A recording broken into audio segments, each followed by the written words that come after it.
Lock down کریں، چلے 3 مہینے بھی کر دیں اور اس کے بعد کرونا وائرس ختم ہو جائے گی، تو اس سے بہتر تو چیز کوئی نہیں تھی. ہم کسی نہ کسی طرح کر دیتے، 3 مہینے کی تیاری کر لیتے، جو بھی ملکی ریسورسز ہیں وہ لگا دیتے، اپنے والنٹیئرز کے ذریعے کھانا بھی پہنچا دیتے، کوشش کرتے.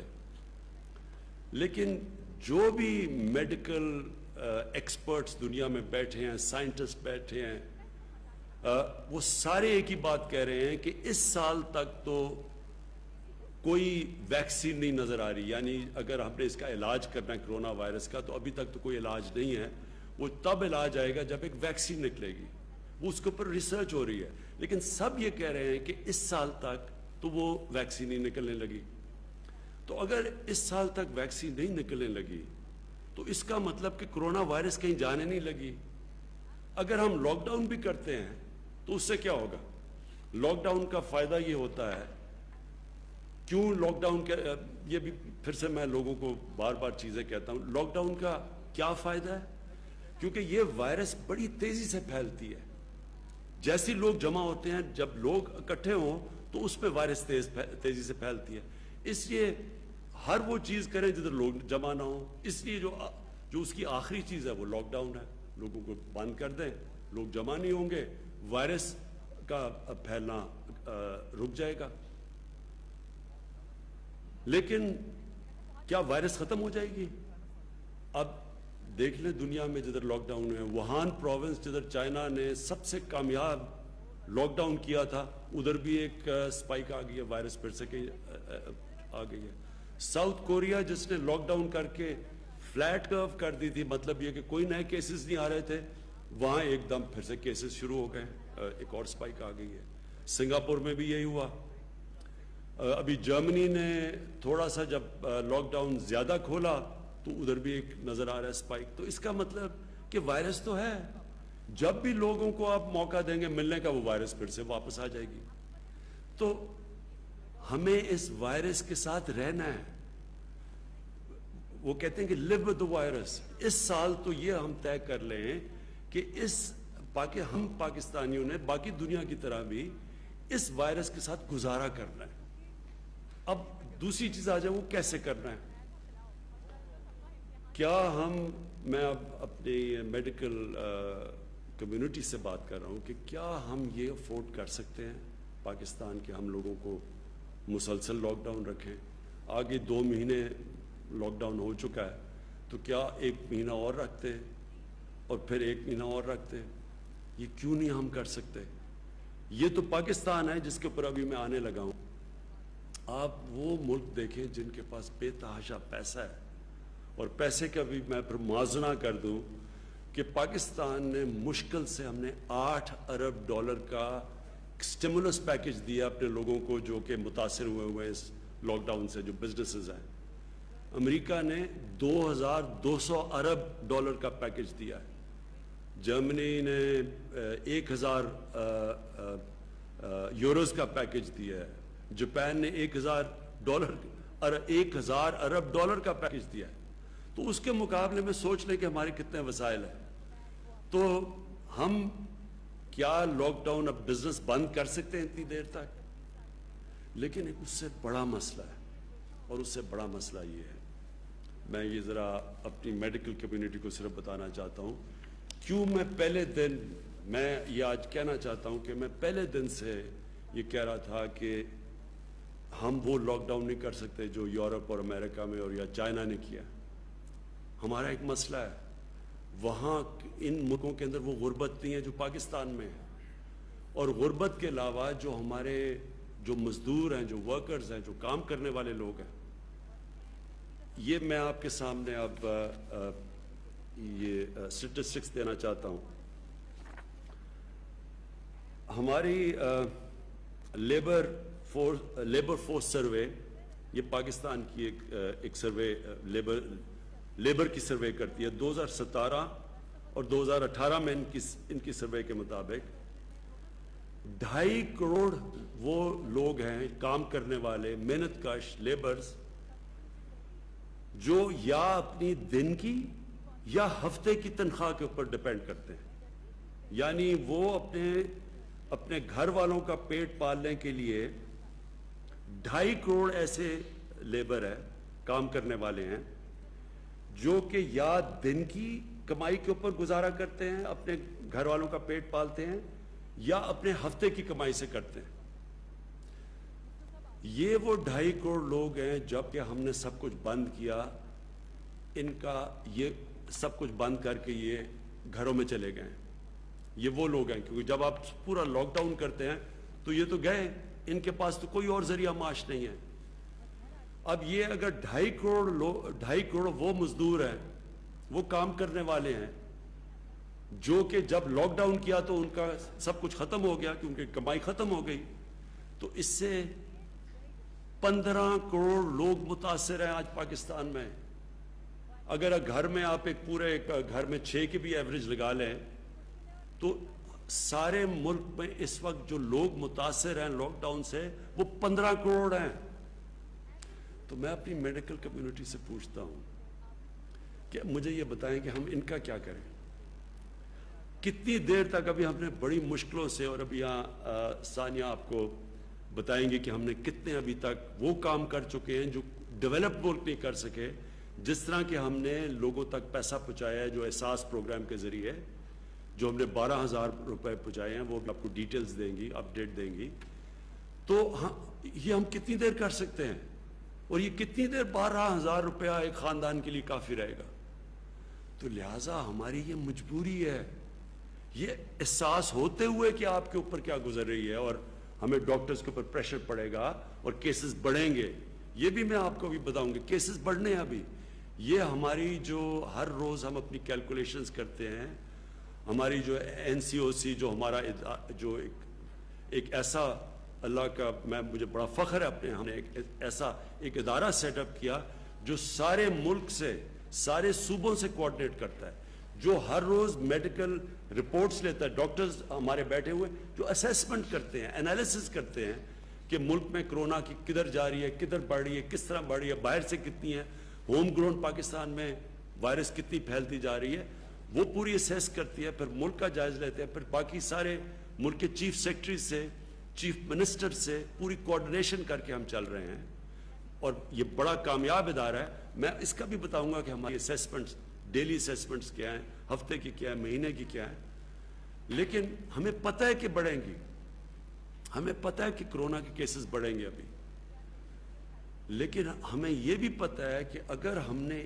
آج ان لوگوں کو روزگار نہ دینا شروع کیا تو ہمیں کرونا سے زیادہ یہ لوگ بھوک سے مرنے کا ہمیں زیادہ مسئلہ بنا ہوا ہے۔ مجھے ایز پرائم منسٹر 10 دفعہ سوچتا ہوں ہر روز کہ کس طرح گزارا کر رہے ہوں گے وہ لوگ، وہ سفید پوش لوگ کیسے گزارا کر رہے ہوں گے۔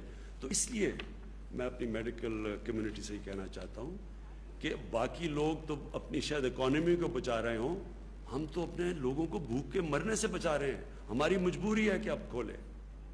تو میں صرف آپ کو اب یہ اپڈیٹ دے دوں، اور تفصیل ابھی بعد میں آپ کو دیں گے۔ ہمارے ساتھ ڈاکٹر ظفر بھی بیٹھے ہیں، ڈاکٹر فیصل، جو ڈاکٹر ظفر آپ کو بتائیں گے کہ جو ڈاکٹرز کے لیے ہم کیا کر رہے ہیں، میڈیکل کمیونٹی کے لیے ہم کیا کر رہے ہیں، کیونکہ ہمیں پورا احساس ہے اور اس کے لیے پورا پروگرام بنایا ہے، وہ بتائیں گے۔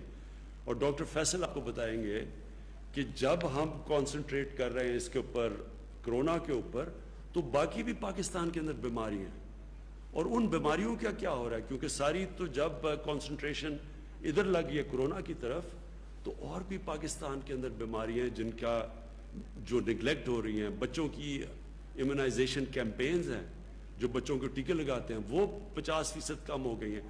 ہمارے پاس پولیو ایک پاکستان 2 ملکوں میں ہے دنیا میں جدھر ابھی پولیو کی وائرس بھی ہے، اس کی ہم نے کیمپین کرنی، 2 کیمپینز مس ہو گئی ہیں۔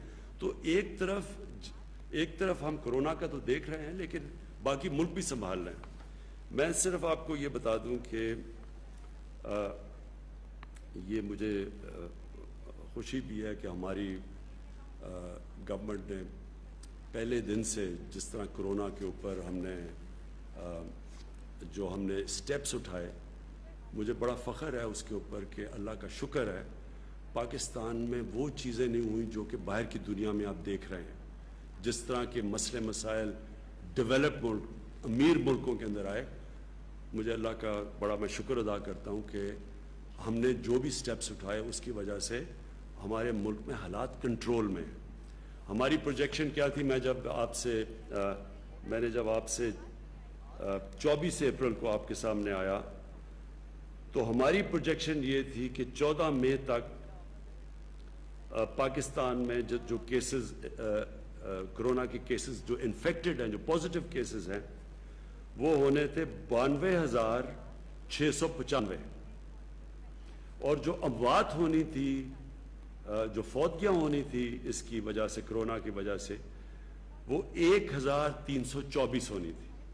یہ ہماری 24 اپریل کو پروجیکشنز تھیں. سوری 52,000 ہماری انفیکشنز ہونی تھی اور جو اموات ہونی تھی وہ 1,324. اب 14 مئی جو ہم نے جو پرسوں گزری، اس میں ہمارے کیسز انفیکٹڈ کتنے ہیں؟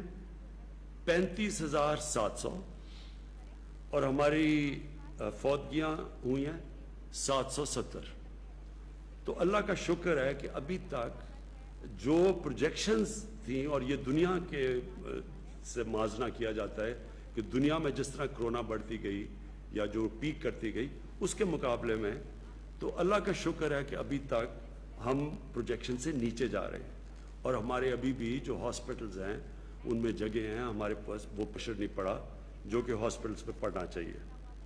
لیکن میں یہ آپ کو کہہ دوں کہ یہ بڑھیں گے کیسز، یہ ہم مینٹلی پریپیئر رہیں. لیکن ہم جو ابھی تک ہماری پلاننگ ہے، ہم انشاءاللہ ہماری جون کے اینڈ تک ہماری جو ہاسپٹل فیسلٹیز ہیں وہ اب تک ہم دیکھ رہے ہیں وہ انشاءاللہ یہ اس کا یہ جو ہماری انفیکشنز ہوتی رہیں گی اور اس کے مطابق جتنے لوگ ہاسپٹلز میں جائیں گے.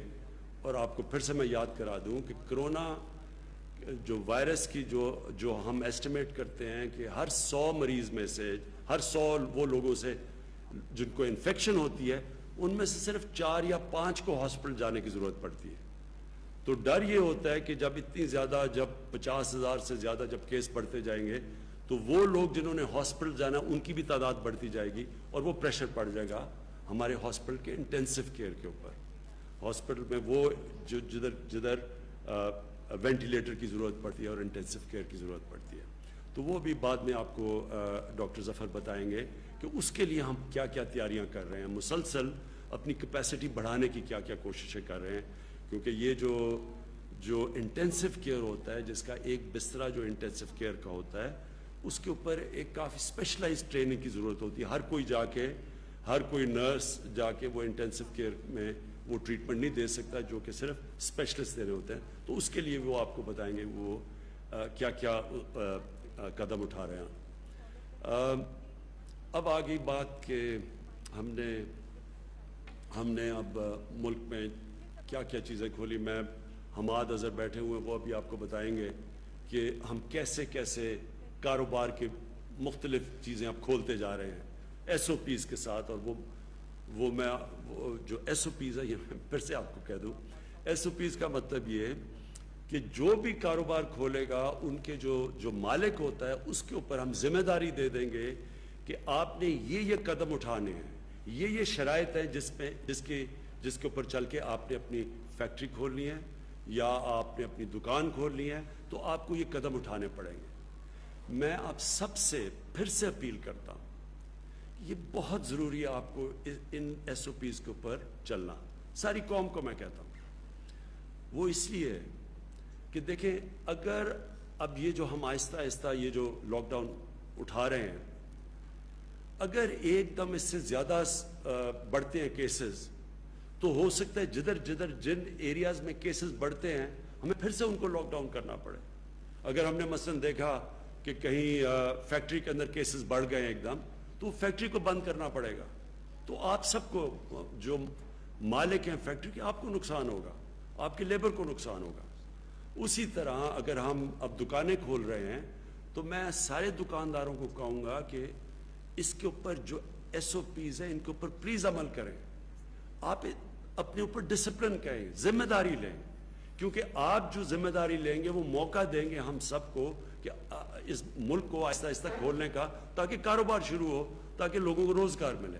تو یہ جو آپ آگے ادھر سے ہم جب 2 ہفتے اور 1 مہینہ اور یہ جو بھی 1 سال ہمیں گزارنا پڑے گا کرونا وائرس کے ساتھ, تو اس میں بہت بڑا ذمہ داری ہوگی ہمارے اس قوم کے اوپر, شہریوں کے اوپر, کہ ہم کیسے اپنے اوپر ڈسپلن کرتے ہیں, ہم کیسے یہ ایس او پیز کے اوپر چلتے ہیں کہ ہم کرونا کا بھی بندوبست کرتے رہیں اور کرونا کو بھی تیزی سے پھیلنے سے روکتے رہیں, اور ساتھ ساتھ ہم جو اتنی بڑی, میں نے آپ کو بتایا ہے, جو لوگ متاثر ہیں اس سے, وہ تقریباً 15 کروڑ لوگ متاثر ہیں لاک ڈاؤن سے, تو وہ بھی ان کو بھی ہم نوکریاں ملتے رہیں, وہ بھی کام کرتے رہیں, کیونکہ کوئی بھی ہم 15 کروڑ لوگوں کا دھیان نہیں رکھ سکتے, ہمارے پاس وسائل ہی نہیں ہیں.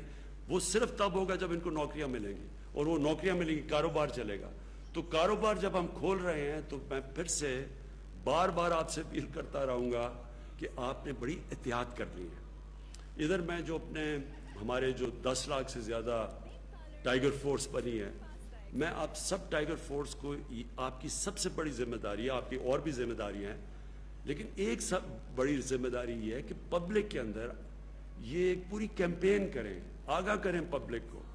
آپ جا کے لوگوں کو ذمہ داری کا احساس دلوائیں کہ جب تک پبلک خود احتیاط نہیں کرے گی, کوئی گورنمنٹ کچھ نہیں کر سکتی. ہمارے پاس اتنی نہ پولیس ہے, نہ اتنے جیل ہیں, ہم زبردستی نہیں کر سکتے. یہ آپ کو پوری طرح اس کے اوپر عمل کرنا پڑے گا. جو میں 2 اور چیزیں کہنا چاہتا ہوں. ٹرانسپورٹ,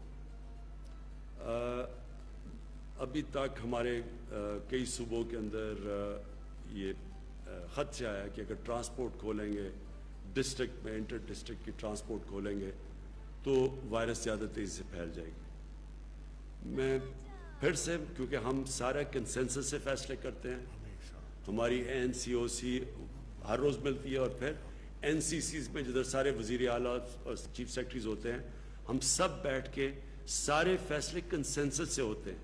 وہ جماعتیں ہیں جو اپوزیشن میں بھی ہیں, جو ہمارے ساتھ نہیں ہیں, ہم سب کو اپنے یعنی کوئی فیصلہ یہ نہیں کرتے کہ جدھر ہم یہ سمجھیں کہ کوئی ایک صوبہ نہیں مان رہا, تو کنسنسس سے فیصلے ہوتے ہیں. اس لیے ابھی تک پوری طرح ٹرانسپورٹ کے اوپر فیصلہ نہیں ہو سکا, کیونکہ 1-2 صوبوں کے یہ خدشات ہیں کہ اگر آپ کھولیں گے ٹرانسپورٹ تو یہ وائرس پھیل جائے گی. میرا اس کے اوپر یہ ہے کہ دیکھیں, ہم جو بھی قدم اٹھائیں پہلے یہ سوچیں کہ ہمارا جو سب سے غریب طبقہ ہے اس کی ہم مدد کیسے کر سکتے ہیں, کیونکہ اس کرونا وائرس میں جو آج سب سے مشکل میں ہے وہ ہمارا غریب طبقہ ہے. تو جو ٹرانسپورٹ ہے, جو پبلک ٹرانسپورٹ ہے, وہ تو غریب آدمی کی ٹرانسپورٹ ہے. ہم تو, ہماری طرح کے لوگ تو گاڑیوں میں پھر رہے ہیں ابھی بھی, ہم تو کہیں بھی جا سکتے ہیں اپنی گاڑیوں میں, لیکن ایک غریب آدمی, ایک مزدور, وہ تو جس کے پاس گاڑی نہیں ہے اس کے لیے تو پبلک ٹرانسپورٹ چاہیے. تو جب ہم پبلک ٹرانسپورٹ بند کرتے ہیں تو ہم یہ یاد رکھیں کہ ہم ایک غریب کی زندگی مشکل میں ڈال رہے ہیں.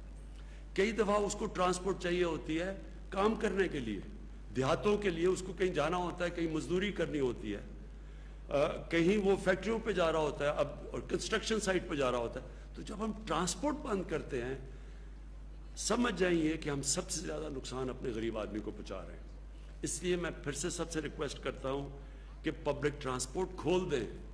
اگر امریکہ جیسی جگہ جدھر 2-2 ہزار لوگ دن میں مر رہے ہیں انہوں نے اپنی پبلک ٹرانسپورٹ نہیں بند کی, اگر یورپ جدھر یورپ کے اندر ایک دن کے اندر 800 لوگ, ابھی بھی 500 لوگ مر رہے ہیں, انہوں نے اپنی پبلک ٹرانسپورٹ بند نہیں کی, ایئر ٹریول بند نہیں کی, ہم نے کیوں یہ بند کر کے رکھ دی ہے؟ اور ہمیں پتہ ہونا چاہیے اس کا اثر پڑے گا, اس کی اکانومی پہ بھی اثر پڑ رہا ہے, لیکن سب سے زیادہ اس کی غریب آدمی پہ اثر پڑ رہا ہے. تو میں پھر سے آپ کو ریکویسٹ کروں گا کہ آپ یہ کھول دیں.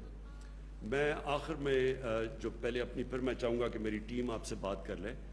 جو آخر میں بات کرنا چاہتا ہوں کہ مزدوروں کے لیے جو مجھے سب سے زیادہ احساس ہے کہ ہمارے لوگ جو بے روزگار ہوئے ہیں, میرا جو پرائم منسٹر کا جو ریلیف فنڈ ہے, جس طرح میں نے پچھلی باری آپ کو بتایا, اس کا صرف اور صرف مقصد یہ ہے کہ جو لوگ ہماری ویب سائٹ کے اوپر بتا دیں گے کہ جی میں بے روزگار ہوا ہوں اس دور کے اوپر، اور صرف ایک بتا دیں گے کدھر کام کرتا تھا، بے روزگار ہوا ہوں، تو ان کو بھی میں اپنے فنڈ سے پیر سے منڈے سے کیش ٹرانسفر کر رہا ہوں، جس طرح کے احساس پروگرام کے ذریعے کیے جا رہے ہیں۔